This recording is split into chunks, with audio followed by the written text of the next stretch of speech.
अगली न्यूज़ है। अगली न्यूज़ क्या मतलब अगला टॉपिक है मध्यकालीन राजस्थान के कतिपय उज्ज्वल और गौरवशाली पक्ष।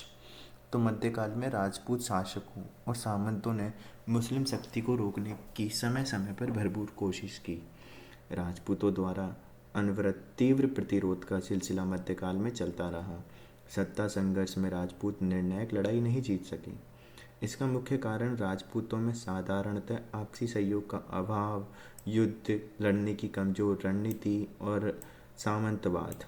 ठीक है, यह सोचना उचित नहीं कि राजपूत के प्रतिरोध का कोई अर्थ नहीं निकला। राणा कुंभा, राणा सांगा के नेतृत्व में सर्वोच्चता की स्थापना राजपूतेना में ही संभव हो सकी। यह स्मरण रहे कि आगे चलकर राणा प्रताप, चंद्रसेन और राज सिंह ने मुगलों के विरुद्ध संघर्ष जारी रखा। यद्यपि अकबर की राजपूत नीति के कारण राजपूताना के अधिकांश शासक उसके हित की रक्षा करने वाले बन गए। मध्यकालीन राजस्थान को बौद्धिक अधिसृष्टि से पिछड़ा मानना इतिहास के तथ्यों और अनुभवों के विपरीत होगा। जिस वीर प्रसूता वसुंधरा की माघ, हरिभद्र सूरी, चंद्रप्रताई, सूर्यवन मिश्र, कवि कर्णी दास, तुरसा आड़ा, नैन्सी जैसे विद्वान लेखक और महाराणा कुंभा, राजा राय सिंह, राजा सवाई जयसिंह जैसे प्रबुद्ध शासक अवतरित हुए हों, वह ज्ञान के आलोक से कभी वंचित हो स्वीकार्य नहीं है। तो सीधी बात है, ये बहुत इंपॉर्टेंट लोग हैं। कभी भी अपन को पढ़ाई करनी है तो इन लोगों पे तो बिल्कुल ही ध्यान देना है। ठीक है, फिर उसके बाद वो कहता है कि जिस प्रदेश में रणबांकुरों में राणा प्रताप, राव चंद्रसेन, दुर्गादास जैसे व्यक्तित्व हों, वह धरती यश से वंचित रहे सोचा भी नहीं जा सकता। धरती धोरारी का इतिहास अपने आप में राजस्थान का ही नहीं अपितु भारतीय इतिहास का उज्ज्वल और गौरवशाली पहलू है।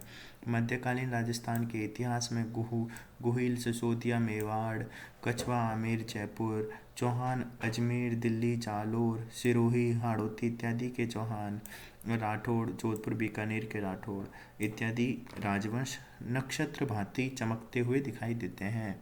फिर आता है पहले गुहिल सिसोदिया वंश।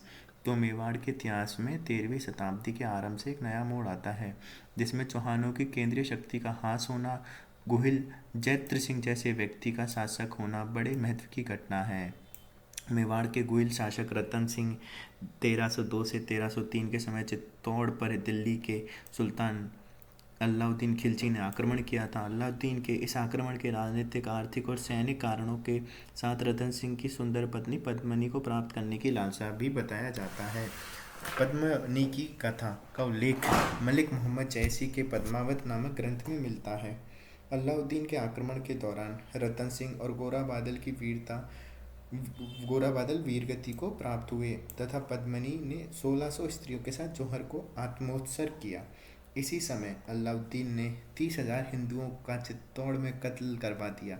अलाउद्दीन ने चित्तौड़ जीतकर उसका नाम खिजराबाद कर दिया और राजपूतों का यह बलिदान चित्तौड़ के प्रथम साके के नाम से प्रसिद्ध है, जिसमें गोरा बादल की वीरता की अमर कहानी बन गई।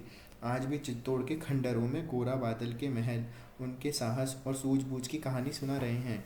पद्मिनी का त्याग, जौहर व्रत महिलाओं को एक नई प्रेरणा देता है।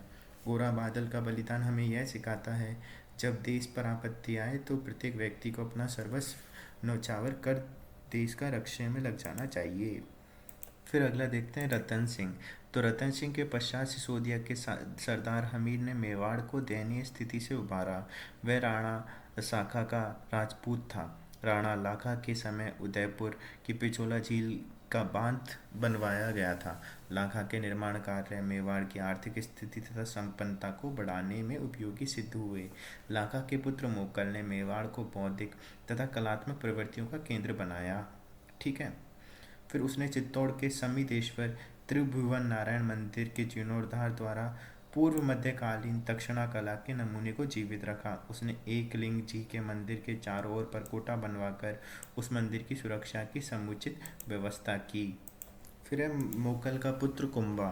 1433 से 1468 का काल मेवाड़ में राजनीतिक, साहित्य, सांस्कृतिक उन्नति के लिए जाना जाता है। कुंभा को अभिनव भट्टाचार्य, हिंदू सुल्तान, चाप गुरु, दान गुरु आदि विरुद्धों से संबोधित किया जाता है। राणा कुंभा ने 1437 में सारंगपुर के युद्ध में मालवा के सुल्तान महमूद खिलजी को पराजित किया।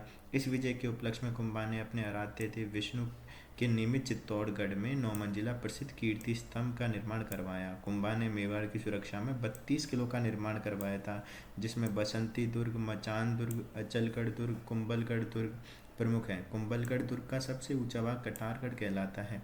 कुंभकालीन स्थापत्य में मंदिरों का बड़ा महत्व है। ऐसे मंदिरों में कुंभ स्वामी मंदिर, श्रृंगार चौवरी मंदिर, मीरा मंदिर, रणकपुर के मंदिर अनूठे हैं। कुंभा वीर, युद्ध कुशल, कला प्रेमी के साथ साथ विद्वान और विद्यानुरागी भी था। एकलिंग महात्म्य से ज्ञात होता है कि कुंभा वेद, स्मृति, मीमांसा, उपनिषद, व्याकरण, साहित्य, राजनीति में बड़ा निपुण था। संगीत राज, संगीत मीमांसा, सूड प्रबंध कुंभा द्वारा रचित संगीत ग्रंथ थे। तो कौन कौन से? संगीत राज, संगीत मीमांसा, सूड प्रबंध। फिर कुंभा ने चंडी शतक की व्याख्या, गीत गोविंद की रसिक प्रिया की टीका और संगीत रत्नाकर की टीका लिखी थी। कुंभा के दरबार विद्वानों की शरण स्थली था। उसके दरबार में मंडन, जो प्रख्यात शिल्पी था, कवि अत्रि, महेश और कानव व्यास इत्यादि थे। अत्रि और महेश ने कीर्ति स्तंभ की रचना की तथा कानव व्यास ने एकलिंग महामत्य नामक ग्रंथ की रचना की। इस प्रकार कुंभा के काल में मेवाड़ सर्वोत्तोन्मुखी उन्नति पर पहुंच गया था। फिर आगे है मेवाड़ के वीरों में राणा सांगा का अद्वितीय स्थान है। सांगा ने गागरोन युद्ध में मालवा के महमूद खिलजी द्वितीय और खातौली के युद्ध में दिल्ली के सुल्तान इब्राहिम लोदी को पराजित कर अपनी सैनिक योग्यता का परिचय दिया। तो गागरोन में तो किसको हरा दिया था? मालवा के महमूद खिलजी द्वितीय को, और खातौली में हराया था दिल्ली के सुल्तान इब्राहिम लोदी को। ठीक है, अपनी सैनिक योग्यता का परिचय दिया। सांगा भारतीय इतिहास में हिंदू पथ के नाम से विख्यात है। कौन सा? हिंदू पथ। फिर आगे चलें। राणा सांगा ने खानवा के मैदान में राजपूतों का एक संघ बनाकर बाबर के विरुद्ध लड़ने आया था, परंतु पराजित हुआ। बाबर के सर्वश्रेष्ठ नेतृत्व व तोप खानों के कारण सांगा की पराजय हुई। खानवा का युद्ध 17 मार्च 1527 परिणामों की दृष्टि से बड़ा महत्वपूर्ण रहा। इससे राज सत्ता राजपूतों के हाथ से निकलकर मुगलों के हाथ में आ गई। यहीं से उत्तरी भारत का राजनीतिक संबंध मध्य एशियाई देशों से पुनः स्थापित हो गया। राणा सांगा अंतिम हिंदू राजा था जिसके सेनापतित्व में राजपूत जातियां विदेशियों को भारत से निकालने के लिए सम्मिलित हुईं। सांगा ने अपने देश के गौरव रक्षा में एक आंख, एक हाथ और टांग गंवा दी थी। इसके अतिरिक्त उसके शरीर पर भिन्न भिन्न भागों पर 80 तलवार के घाव लगे हुए थे। सांगा ने अपने चरित्र और आत्मबल से उस जमाने में इस बात की पुष्टि कर दी कि उच्च पद और चतुराई की अपेक्षा स्वदेश रक्षा और मानव धर्म का पालन करने की क्षमता का अधिक महत्व है।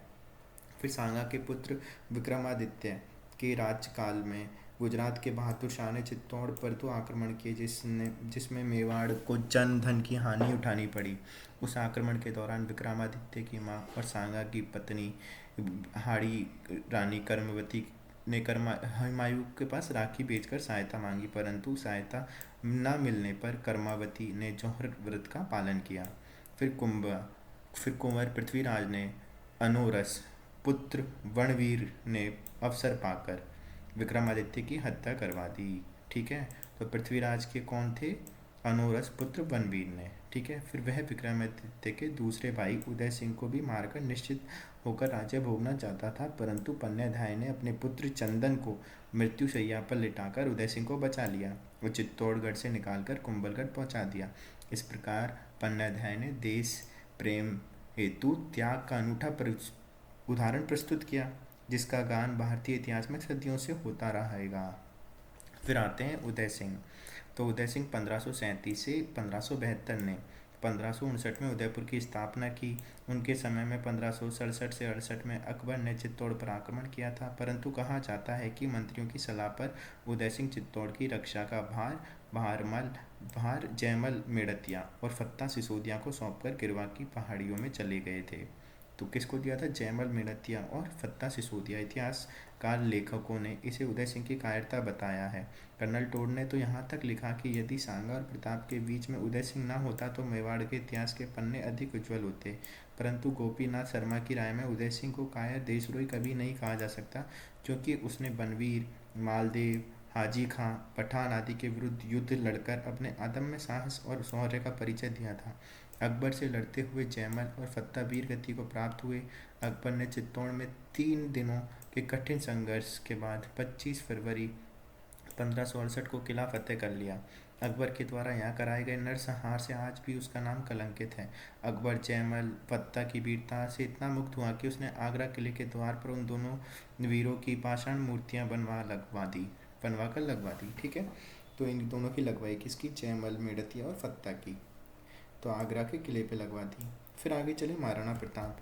तो उदय सिंह के पुत्र महाराणा प्रताप का जन्म 9 मई 1540 को कटारगढ़ कुंभलगढ़ में हुआ था। प्रताप ने मेवाड़ के सिंहासन पर केवल 25 वर्षों तक शासन किया था, लेकिन इतने समय में ही उसने ऐसी कीर्ति अर्जित की जो देश काल की सीमा को आर पार कर अमर हो गई।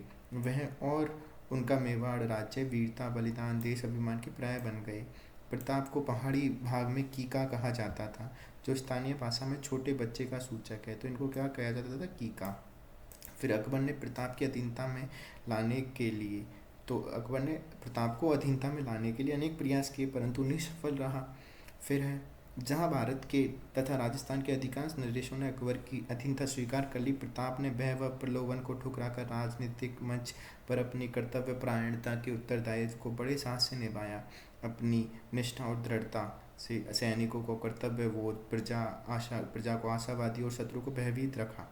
अकबर मेवाड़ की स्वतंत्रता समाप्त करने पर तुला हुआ था। प्रताप उसकी रक्षा करने के लिए दोनों के मनोवृत्ति और भावनाओं का मेल न होना ही हल्दी घाटी के युद्ध 18 जून 1576 का कारण बना था। ठीक है, फिर अकबर के प्रतिनिधि मानसिंह महाराणा प्रताप के मध्य ऐतिहासिक हल्दी घाटी का युद्ध लड़ा गया, परंतु इसमें मानसिंह प्रताप को मारने अथवा बंदी बनाने में असफल रहा।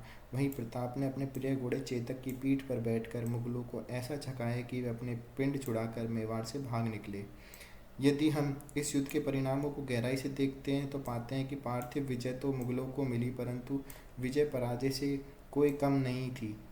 ठीक है, इतिहासकार डॉक्टर के एस गुप्ता की इस संदर्भ में टिप्पणी है कि परिस्थितियां परिणामों को देखते हुए यह कहा जा सकता है कि हल्दी घाटी युद्ध में अकबर विजयश्री प्राप्त न कर सका। महाराणा प्रताप को विपत्ति काल में उसके मंत्री भामाशाह ने सुरक्षित संपत्ति लाकर समर्पित कर दी। इस कारण भामाशाह को दानवीर और मेवाड़ का उद्धारक पुकारा जाता है। ठीक है, फिर है राणा प्रताप। 1582 में दिवेर के युद्ध में अकबर के प्रतिनिधि सुल्तान खां को मारकर वीरता का प्रदर्शन किया। प्रताप ने अपने जीवन काल में चित्तौड़ और मांडल के अतिरिक्त अधिकांश मेवाड़ पर पुनः क्या कर लिया? अधिकार कर लिया।